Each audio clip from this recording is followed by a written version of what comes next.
Good morning student.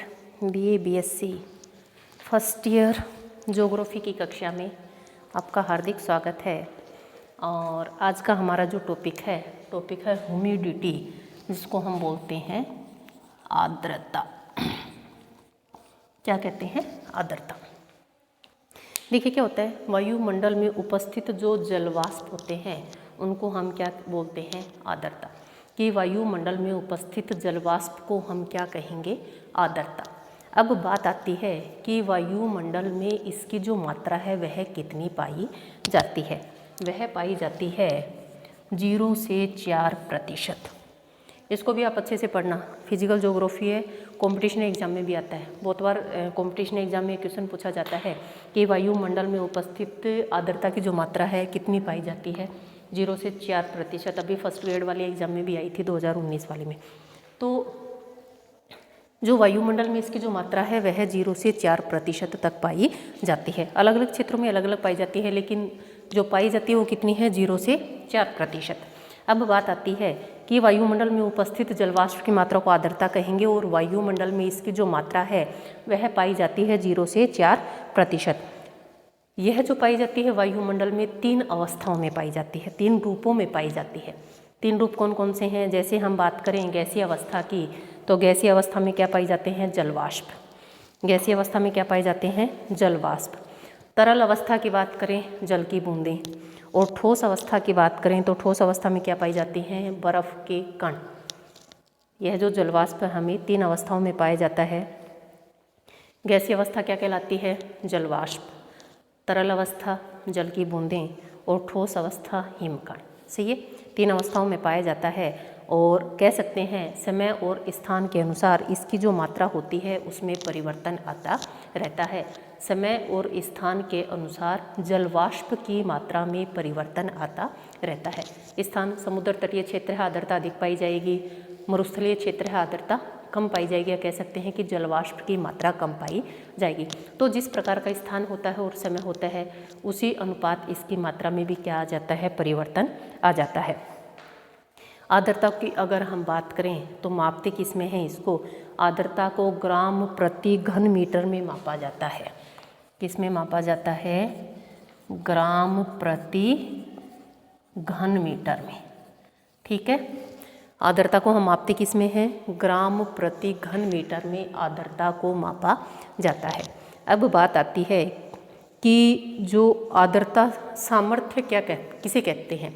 आर्द्रता जो सामर्थ्य होते हैं वो क्या होता है कि किसी निश्चित तापमान पर 1 घन मीटर वायु जितने ग्राम जलवाष्प का शोषण कर सकती है, उसे वायु का शोषण करने की क्षमता को ही हम क्या कहेंगे? उसे हम कहेंगे आर्द्रता सामर्थ्य। कि उसमें आर्द्रता को कितना ग्रहण करने की सामर्थ्यता है उसको हम क्या कहेंगे? आर्द्रता सामर्थ्य। इसमें क्या होता है? देखिए, वायु इसमें 2 प्रकार की होती है। एक होती है संतृप्त वायु, एक होती है असंतृप्त वायु। संतृप्त वायु किसे कहते हैं? कि जब किसी वायु में आर्द्रता सामर्थ्य के बराबर जलवाष्प आ जाते हैं तो उसे हम क्या कहेंगे? संतृप्त वायु। उसे हम क्या कहेंगे? संतृप्त वायु। सही है कि जितनी उसकी क्षमता है उसमें जलवाष्प की मात्रा आ जाती है। जब किसी वायु में आर्द्रता सामर्थ्य के बराबर जलवाष्प की मात्रा आ जाती है तो उसे हम क्या कहेंगे? संतृप्त वायु। हम उसे क्या कहेंगे? संतृप्त वायु। बात आती है कि यह मात्रा तापमान में वृद्धि के साथ बढ़ जाती है, और जिस न्यूनतम तापमान पर कोई वायु संतृप्त हो जाती है तो उस बिंदु को हम कहते हैं ओसांक बिंदु, ड्यू पॉइंट जिसको बोलते हैं। क्या है? ओसांक बिंदु। ओसांक बिंदु हम किसे कहेंगे? कि पहले तो बात करते हैं संतृप्त वायु की, कि जिस वायु की जितनी, यदि किसी वायु में आर्द्रता सामर्थ्य के बराबर जलवाष्प आ जाते हैं तो वायु कैसी हो जाती है? संतृप्त हो जाती है।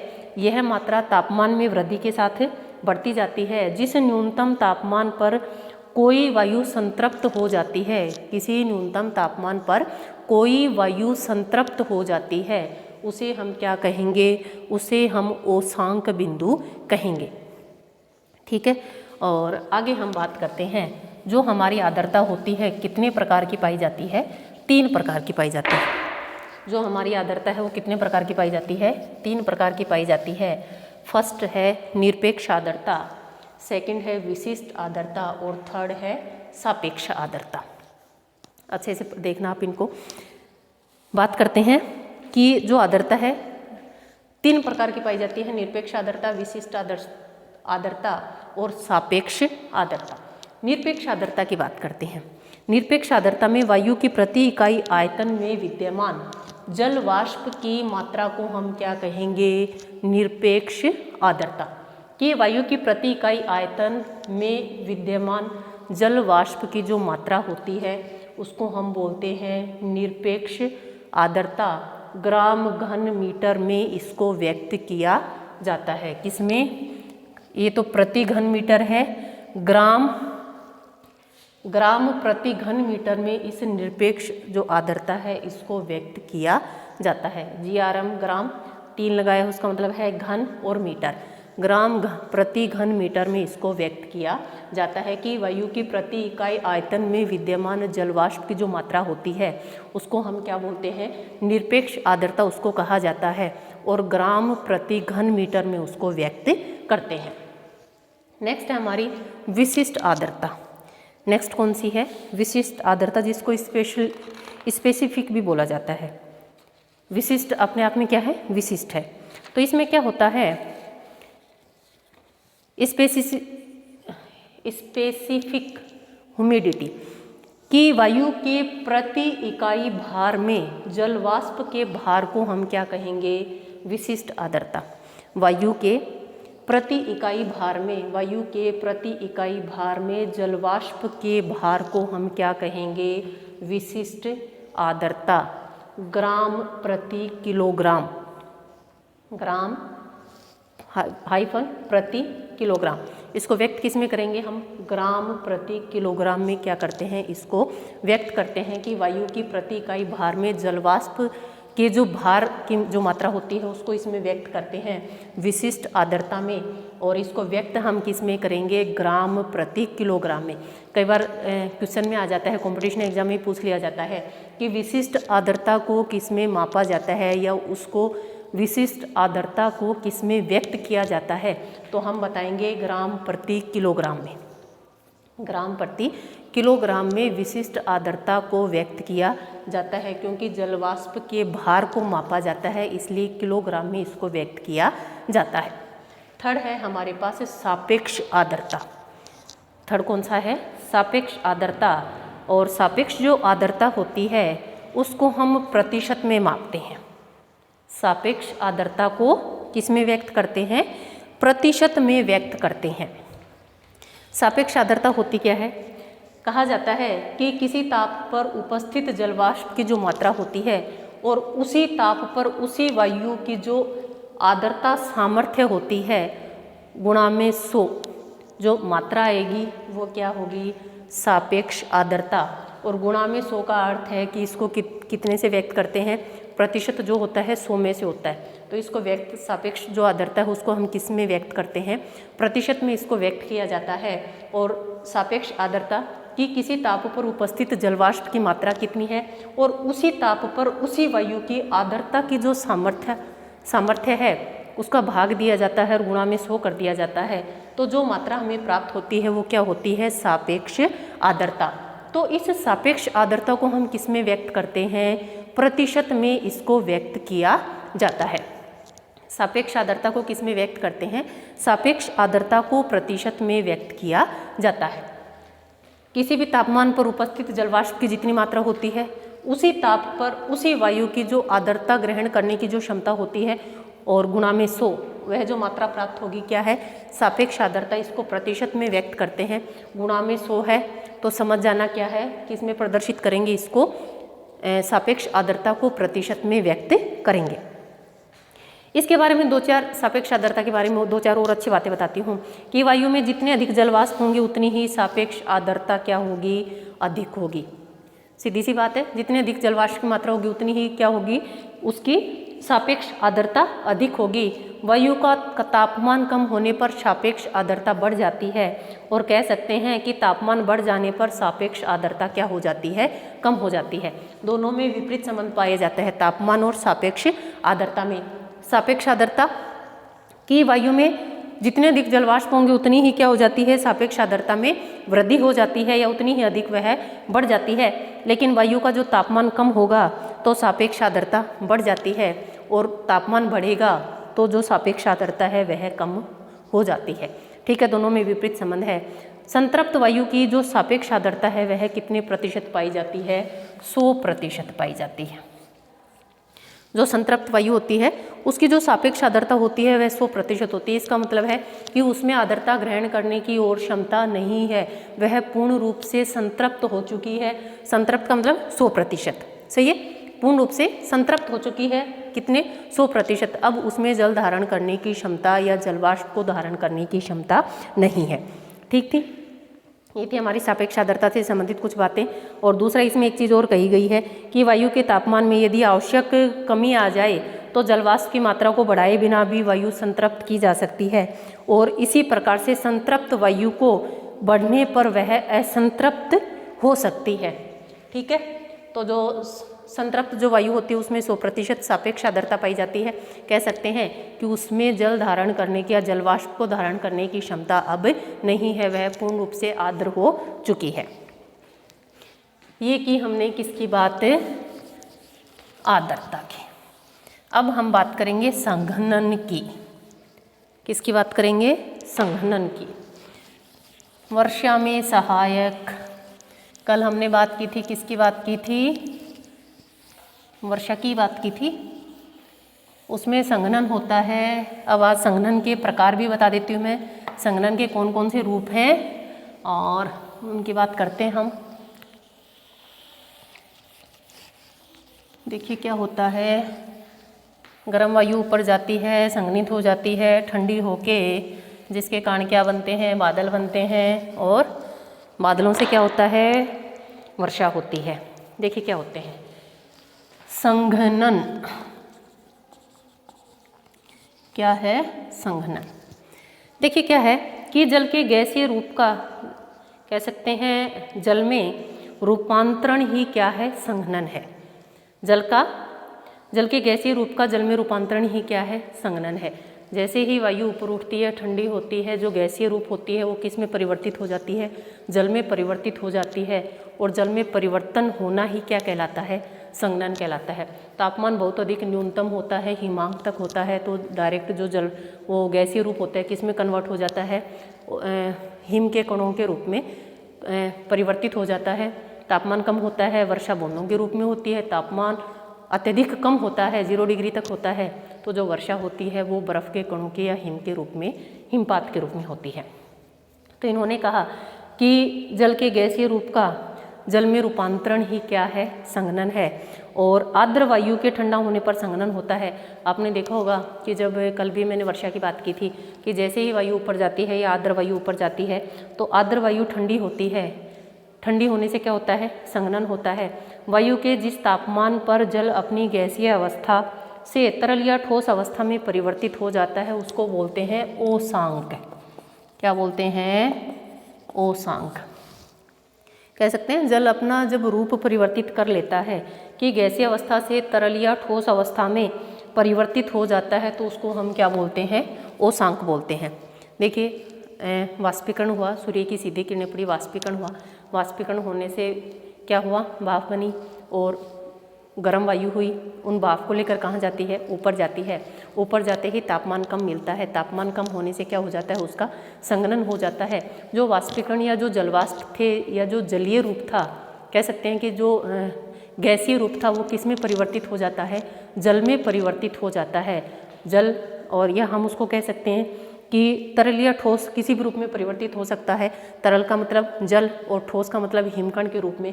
तो ऐसी स्थिति को हम क्या बोलते हैं, ऐसी स्थिति को ओसांक कहते हैं। ऐसी स्थिति को ओसांक कहते हैं। तरल या ठोस अवस्था में परिवर्तित होता है तो वह क्या कहलाता है, ओसांक कहलाता है। इसको बोलते हैं ड्यू पॉइंट। क्या बोलते हैं, ओसांक बिंदु, DEW, ड्यू पॉइंट। क्या बोलते हैं इसको, ड्यू पॉइंट। तो इसमें क्या होता है, जो गैसीय रूप था वो तरल या ठोस अवस्था में परिवर्तित होता है, ओसांक बिंदु कहते हैं, ड्यू पॉइंट इसको कहते हैं। और ओसांक पर वायु संतृप्त हो जाती है और इसकी जो सापेक्ष आर्द्रता है, सापेक्ष आर्द्रता किस में व्यक्त करेंगे, प्रतिशत में। और इसकी जो सापेक्ष आर्द्रता है कितने प्रतिशत हो जाती है, 100% हो जाती है।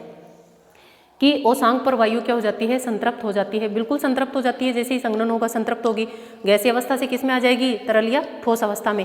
तो ऐसी अवस्था में क्या कह सकते हैं कि ओसांक पर वायु क्या हो जाती है, संतृप्त हो जाती है। वायु संतृप्त होने से उसकी जो सापेक्ष आर्द्रता है कितनी प्रतिशत हो जाती है, 100% हो जाती है।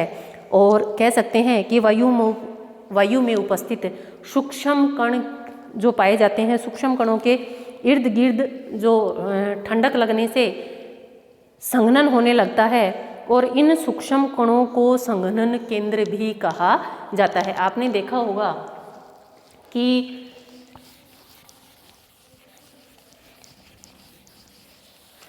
वायुमंडल में धूल के कण पाए जाते हैं जो वर्षा लाने में सहायक होते हैं और वो क्या करते हैं, संघनन केंद्र का कार्य भी करते हैं। आर्द्रताग्राही कण होते हैं, धूल होता है, धुआं होता है, समुद्री नमक होता है। वो क्या करता है, जैसे ही वाष्पीकरण होता है, आर्द्र वायु होती है ऊपर जाती है और ऊपर जाने से ठंडी होगी, ठंडी होने से संघनन होगा। जो गैसीय रूप था वो किस में परिवर्तित हो जाएगा, जल या ठोस, हम कह सकते हैं हिमकणों के रूप में परिवर्तित हो जाएगा। तो इसमें ये कहा गया है कि वो जैसे ही किस रूप में, वाष्प से वह जल रूप में आएगा, तो जितने भी सूक्ष्म कण वहाँ पर होते हैं, जैसे धूल के कण हैं और समुद्री नमक है, धुआं है, उसके चारों तरफ वो जो जलकण है वो चारों तरफ उसकी चिपक जाते हैं। और यही कारण है कि वो क्या कर लेते हैं, उस जल का अवशोषण कर लेते हैं। धीरे धीरे संघनन होने से जो उसका आकार है वह बढ़ता जाता है और ऐसे जो कण होते हैं उनको बोलते हैं आर्द्रताग्राही कण, की आर्द्रता को ग्रहण करने वाले कण। तो यह जो संघनन होता है 2 कारकों पर निर्भर करता है। यह जो संघनन होता है, देखिए कल मैंने यही चीज़ बताई थी आपको, जैसे ही संघनन होगा, धूल कण, मिट्टी के कण, धुआं या हमारे जो नमक के कण हैं, समुद्री नमक के कण हैं, उनके चारों तरफ क्या होते हैं, वो जो जल कण हैं वो धीरे धीरे उसका आकार बढ़ा लेते हैं। क्योंकि ये जो कण होते हैं आर्द्रताग्राही कण होते हैं, ये क्या करते हैं, आर्द्रता को संग्रहित कर लेते हैं। यही कारण है कि आपने देखा होगा कि जल की जो बूंदें धरातल पर वर्षा के रूप में गिरती हैं, उनका एक समान आकार नहीं पाया जाता है, उनके आकार में अंतर पाया जाता है। अगर कोई कण बड़ा है, अधिक जल को, आर्द्रता को ग्रहण कर लेता है, तो जो जल की बूंद है उसका आकार बढ़ जाता है। और कई बार आपने देखा होगा कि जल की जो बूंदें होती हैं बहुत छोटे रूप में और बहुत अधिक बड़े रूप में भी वह पाई जाती हैं। उसका कारण यही होता है कि ये जो कण होते हैं जितना अधिक आर्द्रता को अपने साथ कह सकते हैं जोड़ लेते हैं, संघनन कर लेते हैं, उतना ही बड़ा बूंद का आकार बन जाता है। जैसे ही वायु में ये कण उस समय कह सकते हैं कि वायु में तैरते रहते हैं, लेकिन धीरे धीरे इनका आकार इतना अधिक बढ़ जाता है कि यह वायुमंडल में अपने आप को लटकाने में क्या हो जाते हैं, असमर्थ हो जाते हैं। और जो जल की बूंद है वो कहाँ गिरती है, धरातल पर गिरती है और हम क्या कहते हैं, क्या हो रही है, वर्षा हो रही है। तो जब तक संघनन नहीं होगा तो वर्षा भी नहीं होगी। वर्षा के लिए किसकी आवश्यकता पड़ेगी, संघनन की आवश्यकता पड़ेगी। तो इन्होंने कहा कि जो संघनन है वह 2 कारकों पर निर्भर करता है। 2 कारक उसके लिए आवश्यक हैं, एक है तापमान में कमी और दूसरी है वायु की सापेक्ष आर्द्रता। कि तापमान में कमी होगी तभी तो क्या होगी, जो तापमान में कमी होगी, जो गैसीय रूप है, गैसीय रूप किस में परिवर्तित होगा, तरल या ठोस रूप में। गैसीय रूप किस में परिवर्तित होगा, तरल या ठोस रूप में। अब गैसीय रूप है, वाष्प है, जैसे ही उसको ठंड मिलेगी, तापमान कम मिलेगा, तो तापमान कम मिलने से वो वाष्प किस में परिवर्तित हो जाएंगे, जल कणों के रूप में परिवर्तित हो जाएंगे। दूसरा इन्होंने कहा सापेक्ष आर्द्रता, कि सापेक्ष आर्द्रता 100% होगी। जब आर्द्रता होगी तभी तो क्या होगा, संघनन होगा। जब आर्द्रता होगी तभी संघनन होगा। तो ये 2 कारक इन्होंने बताए हैं जो क्या करते हैं, संघनन को या संघनन इन्हीं 2 कारकों पर निर्भर करता है। एक तो तापमान में क्या चाहिए, कमी चाहिए। देखिए मैंने एक चीज़ बताई थी आपको, एडियाबेटिक, कल एक चीज़ बताई थी कि इस वाले भाग पर वर्षा हो जाती है और अत्यधिक ऊंचाई पर, और कह सकते हैं इधर वाले क्षेत्र पर वर्षा नहीं होगी। देखिए क्या होता है, जैसे जैसे आर्द्र पवने इसमें ऊंचाई के साथ बढ़ती जाएंगी, तापमान में क्या आती जाएगी, कमी आती जाएगी। तापमान में कमी आएगी तो इस वाले क्षेत्र पर, पर्वत के इस वाले भाग पर ये क्या करेंगी, वर्षा करेंगी। अत्यधिक ऊंचाई पर चली जाएंगी, क्या हो जाएंगी, शुष्क हो जाएंगी, गर्म हो जाएंगी, और गर्म होने के बाद ये क्या, पौने वर्षा नहीं करेंगी। तो इस वाले क्षेत्र में ये वर्षा नहीं करती हैं। तो इसमें एक चीज़ बताई गई है, इस प्रकार के जो ये तापमान में गिरावट होती है, एडियाबेटिक बोलते हैं उसको। तो इसमें एक चीज़ बताई गई है कि जो संघनन की जो प्रक्रिया बताई, कि आपने देखा होगा कि जब गर्म वायु ऊपर से नीचे उतरती है तो वर्षा नहीं होती है। गर्म वायु ऊपर से नीचे उतरती है तो वर्षा नहीं होती है। क्यों नहीं होती है? क्योंकि जब वायु ठंडी होगी तभी तो जो वाष्प हैं वो किस में परिवर्तित होंगे, जल में परिवर्तित होंगे। लेकिन जब वायु गर्म है तो गर्म जब वायु रहेगी और उसमें सापेक्ष आर्द्रता 100% नहीं रहेगी, तब तक वर्षा नहीं होगी। सही है, तब तक वर्षा नहीं होगी, क्योंकि वर्षा के अनुकूल स्थितियां नहीं बनती हैं। क्यों नहीं बनती हैं? गर्म वायु ऊपर से नीचे उतरेगी, जब वायु का संघनन ही नहीं होगा, संघनन नहीं होगा तो वाष्प जल में परिवर्तित नहीं होगा, और जल में परिवर्तित नहीं होगा तो वर्षा नहीं होगी। सही है। नेक्स्ट बात करते हैं कि संघनन के लिए सर्वाधिक जो अनुकूल परिस्थितियां हैं तापमान में गिरावट के कारण उत्पन्न होती हैं। देखिए क्या होगा, जब तापमान में गिरावट होगी तभी वाष्प किस में परिवर्तित होंगे, जल की बूंदों के रूप में या ठोस रूप में। ठोस रूप में हम कह सकते हैं हिमपात के रूप में। कि जो संघनन है उसके लिए सर्वाधिक अनुकूल परिस्थितियां कौन सी रहती हैं, कि तापमान में गिरावट होनी चाहिए। जब पौने ऊपर से नीचे उतरेंगे तो तापमान में गिरावट नहीं होगी। सही है। नीचे से ऊपर जाएंगी तो क्या होगा, तापमान में गिरावट पाई जाती है। क्यों? क्योंकि आपने देखा होगा कि क्षोभ मंडल में 165 मीटर पर 1 डिग्री सेंटीग्रेड तापमान क्या पाया जाता है, कम पाया जाता है, और जिसको हम बोलते हैं तापमान की सामान्य हार्श दर।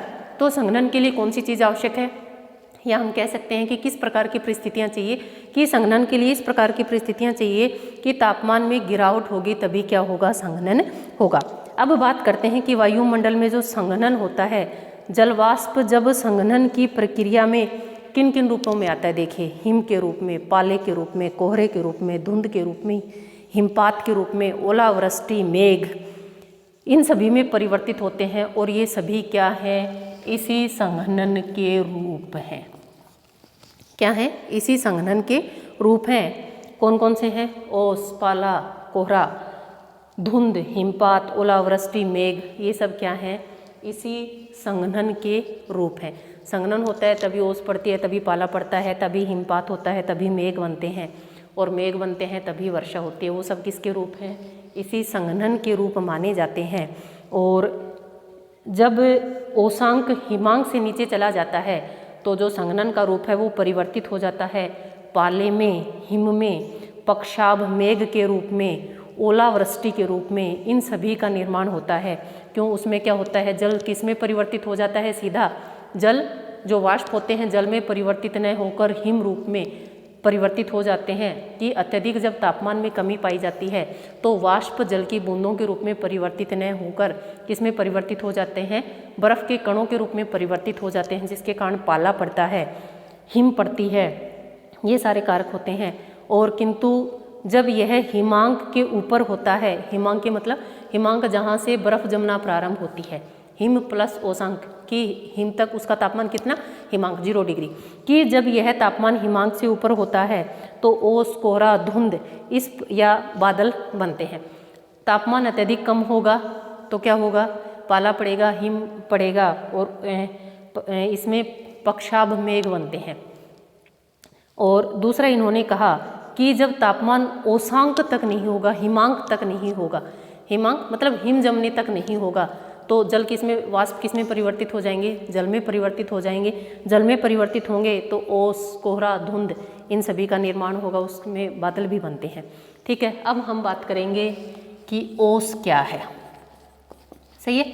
ये स्थिति तब बनती है जब क्या है, वाष्प किस में परिवर्तित होते हैं, हिमांक बिंदु तक नहीं तापमान पहुंचता है, उससे अधिक तापमान पाया जाता है। हम कह सकते हैं कि 0 डिग्री सेल्सियस तापमान नहीं पाया जाता है तो वाष्प जल में परिवर्तित हो जाते हैं, जिसके कारण क्या होता है, ओस बनती है।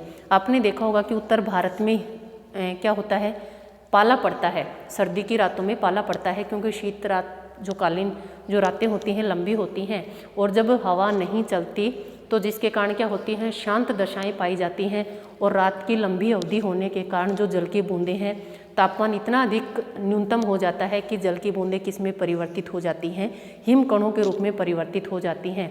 तो आपने सुना होगा कि चूरू में, शेखावाटी में, इन क्षेत्रों में क्या मिला, पाला, तापमान न्यूनतम मिला और रात को पाला पड़ा। ऐसा जो पाला होता है फसलों के लिए हानिकारक होता है, क्योंकि फसलों उस समय सरसों की जो फसल होती है तैयार होने वाली थी, बीज बनने वाला होता है उसमें, और वह उन बीजों को कह सकते हैं कि बर्फ़ में परिवर्तित कर देता है, जिसके कारण उस जो बीज है या फसल है उसका उत्पादन नहीं होता है या वह विकसित नहीं हो पाती है। तो हम बात करेंगे किसकी, ओस की। देखिए ओस क्या है, ये सारे संघनन की एक रूप है, आप सभी जानते हो। वैसे तो ओस क्या है, सुबह सुबह धूप पे चलते हो, छोटी छोटी बूंदें घास पर जो मिलती हैं वो क्या है, ओस है। ओस जो है शीतकाल की रात्रि को जब धरातल उससे लगी वायु भी क्या हो जाती है, बहुत अधिक शीतल हो जाती है, और इसमें निहित जितने भी वाष्प होते हैं वो घनीभूत हो जाते हैं और छोटी छोटी बूंदों के रूप में धरातल पर जमा हो जाती हैं। घास फूस, फल फूल, पत्तियां और भूमि पर एकत्रित जल की बूंदों को हम क्या कहेंगे, ओस कहेंगे। जल की बूंदों को हम क्या कहेंगे, ओस कहेंगे। दूसरा है पाला। ओस और पाले में इतना ही अंतर है कि इसमें तापमान और न्यूनतम हो जाता है, हिमांक से नीचे चला जाता है, तो जल की बूंदें किस में परिवर्तित हो जाती हैं, हिमकणों के रूप में परिवर्तित हो जाती हैं, जिसके कारण क्या होती हैं, हम क्या बोलते हैं, क्या गिरा, पाला पड़ा। कि जब वायु का तापमान 32 डिग्री फ़ारेनहाइट या 0 डिग्री सेल्सियस से क्या हो जाता है, कम हो जाता है, तो वायु में निहित जितने भी जलवाष्प होते हैं वो जल में, जितने भी वाष्प होते हैं जल में परिवर्तित न होकर किस में परिवर्तित हो जाते हैं, हिम या बर्फ़ में परिवर्तित हो जाते हैं। और बर्फ़ में परिवर्तित होने के कारण हिम के रूप में जमी हुई ओस को ही हम क्या कहते हैं, पाला कहते हैं। और शीतकाल में जब रात्रि लंबी होती हैं तो उस समय यह स्थितियां उत्पन्न होती हैं कि उस समय पाला पड़ता है, और यही कारण है कि यह जो पाला है फसलों के लिए हानिकारक पाया जाता है। और इसका कारण भी क्या है, क्योंकि जो फसलें हैं उनके विकास या वृद्धि में यह उनके विकास के लिए हानिकारक होता है। और उत्तर भारत में शीतकाल में कोहरे का बहुत अधिक प्रभाव या बहुत अधिक असर देखने को मिलता है। तीसरी बात करेंगे कोहरा। क्या बोलेंगे, कोहरा। इसको बोलते हैं फोग, FOG, फोग। इसमें क्या होता है, वायुमंडल की निचली परतों में जो एकत्रित होते हैं धूल कण, धुएं के कण और जो संघनित जो सूक्ष्म कण होते हैं उनको हम क्या बोलेंगे, कोहरा कहते हैं। कोहरे की दृश्यता जो होती है लगभग 200 मीटर तक होती है, उसके आगे हमें कुछ भी दिखाई नहीं देता है। और ओसांक के नीचे वायु का तापमान कम होने पर कोहरे का निर्माण होता है। और कोहरा कितने प्रकार का होता है, 3 प्रकार का होता है, विकिरण होता है, अभिवहन होता है और वाताग्रही होता है। कितने प्रकार का होता है, विकिरण, अभिवहन और तीसरा है वाताग्रही।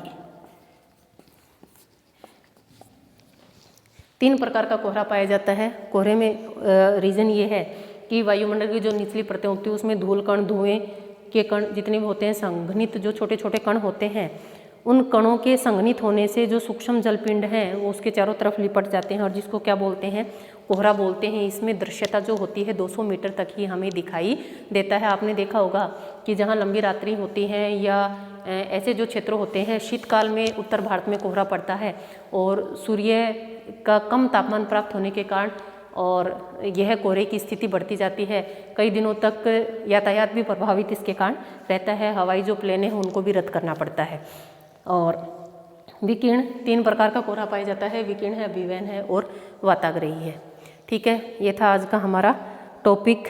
धुंध की बात करें, कोहरे का ये एक रूप होता है, कोहरा घना हो, और जब कह सकते हैं कि जब कोहरा घना न होकर हल्का होता है तो उसको हम क्या बोलते हैं, धुंध बोलते हैं। और इसका दूसरा नाम क्या है, कुहासा बोलते हैं, मिस्ट कहते हैं हम इसको। क्या बोलते हैं, मिस्ट बोलते हैं। धुंध और कोहरे में एक अंतर है, यह गहरा होता है। कोहरा कैसा होता है, गहरा होता है, और धुंध कैसी होती है, हल्की होती है। इसमें दृश्यता अधिक पाई जाती है, इसमें दृश्यता जो होती है 200 मीटर तक ही पाई जाती है।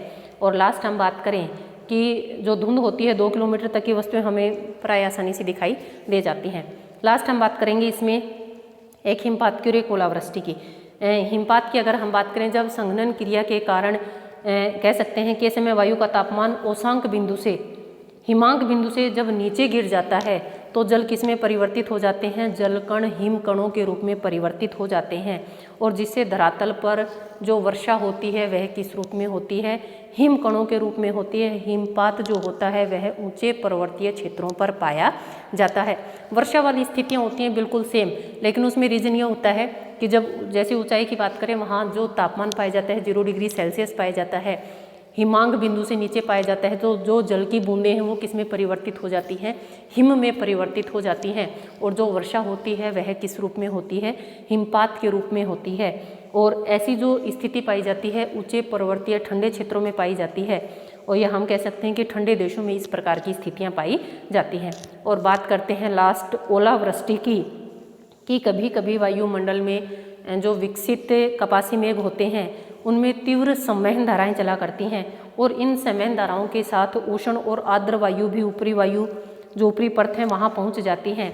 ऐसे संवहन में ऊंचे भाग की आर्द्र पवनों का तापमान हिमांक से बहुत नीचा हो जाता है, जिसके कारण जो जल है वो अत्यधिक उछाल के कारण किस में परिवर्तित हो जाता है, या कह सकते हैं कि अत्यधिक ऊंचाई पर पहुंचने पर जो जल की बूंदें हैं वो किस में परिवर्तित हो जाती हैं, हिम कणों के रूप में परिवर्तित हो जाती हैं। और जब वो धरातल पर गिरती हैं तो किस रूप में गिरती हैं, ओले के रूप में गिरती हैं। तो आपने देखा होगा कि ओले को कभी काट के देखना, आप उसमें प्याज की तरह लेयर्स मिलती हैं। उसका कारण क्या है, जैसे जैसे वह ऊंचाई पे जाता है तापमान कम होता जाता है, तो जितनी भी आर्द्रता होती है उसके चारों तरफ क्या उसमें लगती, उसके साथ अटैच होती जाती है वह, और जिसके कारण उसका आकार बड़ा होता जाता है। लेकिन अगर आप जब ओले को काटोगे तो उसमें जिस प्रकार से प्याज में परतें पाई जाती हैं उसी प्रकार की परतें किस में पाई जाती हैं, ओले में पाई जाती हैं। वर्षा का ये एक रूप है। कह सकते हैं कि जब तापमान अत्यधिक कम पाया जाता है तो जो जल की बूंदें हैं किस रूप में गिरती हैं, ओले के रूप में गिरती हैं। और जिस प्रकार से जल की बूंदें एक समान आकार की नहीं होती, उसी प्रकार से जो ओला है उसकी भी जो ओले हैं वो भी एक समान प्रकार के नहीं पाए जाते हैं, उनमें भी छोटे बड़े कह सकते हैं कि जो उनका साइज़ होता है उसमें असमानता पाई जाती है। यह था आज का आपका टॉपिक। कल एक नए टॉपिक के साथ मिलते हैं। आज का आपका क्वेश्चन है सापेक्ष आर्द्रता को किस में मापा जाता है। ठीक है, सापेक्ष आर्द्रता को किस में मापा जाता है कमेंट करके बताएंगे। दूसरा बताएंगे कि निरपेक्ष आर्द्रता किसे कहते हैं। ठीक है, निरपेक्ष आर्द्रता किसे कहते हैं। संघनन के प्रकार बताओगे आप, कौन से प्रकार बताओगे, जब तापमान क्या हो हिमांक बिंदु तक नहीं पहुँचे। सही है, संघनन के कोई भी 2 रूप बताएंगे जिसमें तापमान हिमांक बिंदु से अधिक पाया जाता हो, वो 2 रूप आप मुझे संघनन के बताएंगे।